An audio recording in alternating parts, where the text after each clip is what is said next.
Au collège, lorsque vous ne comprenez pas quelque chose, certains théorèmes, que faites-vous? Retenez-vous à la maison? Dites-vous au professeur: «Non, je ne vais pas rester ici, je vais à la maison». Vous direz plutôt: «Non, monsieur, je n'arrive pas à comprendre». Voulez-vous, s'il vous plaît, m'expliquer plus simplement le sens de ce théorème? Mais les gens, dans le chapitre Jean 7,46, se mirent en colère, le quittèrent, n'allèrent plus avec lui parce qu'ils n'avaient pas compris les choses de l'éternité. Jamais homme n'a parlé comme cet homme, Jean 7,46. Bien que notre Seigneur parlait avec autorité et leur disait affectueusement comment leur faim et leur soif seraient satisfaites pour toujours, ils se mirent en colère et s'en allèrent.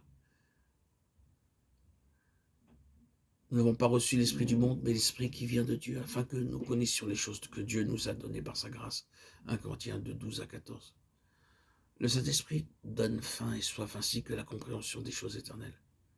Et nous en parlons avec des discours qu'enseigne la sagesse humaine, mais avec ceux qu'enseigne l'Esprit employant un langage spirituel pour les choses spirituelles. Mais l'homme naturel n'accepte pas les choses de l'Esprit de Dieu, car elles sont folie pour lui, et il ne peut les connaître parce que c'est spirituellement qu'on en juge. Les choses de l'éternité, celles de Dieu et du ciel, ne peuvent être comprises par la sagesse humaine. Vous pouvez être docteur en philosophie ou docteur en théologie, vous pouvez avoir passé un examen dans un institut biblique. Ce n'est pas la preuve que vous comprenez les Écritures.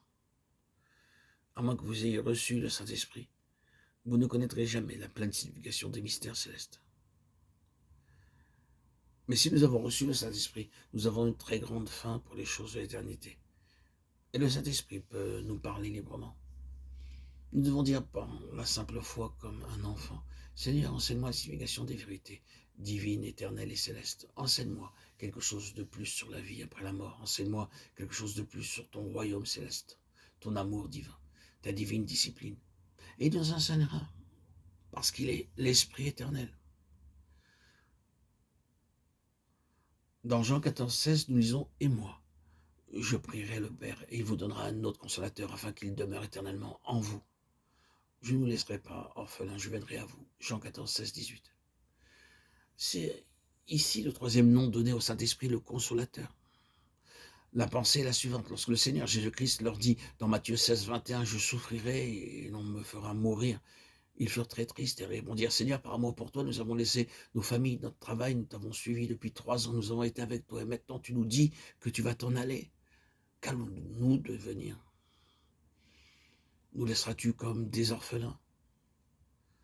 Mais le Seigneur dit dans Jean 14, 18, « Je ne vous laisserai pas orphelin, je vous donnerai un consolateur, c'est lui qui vous aidera. » Il a appelé le consolateur afin que nous puissions jouir pleinement de l'amour de Dieu.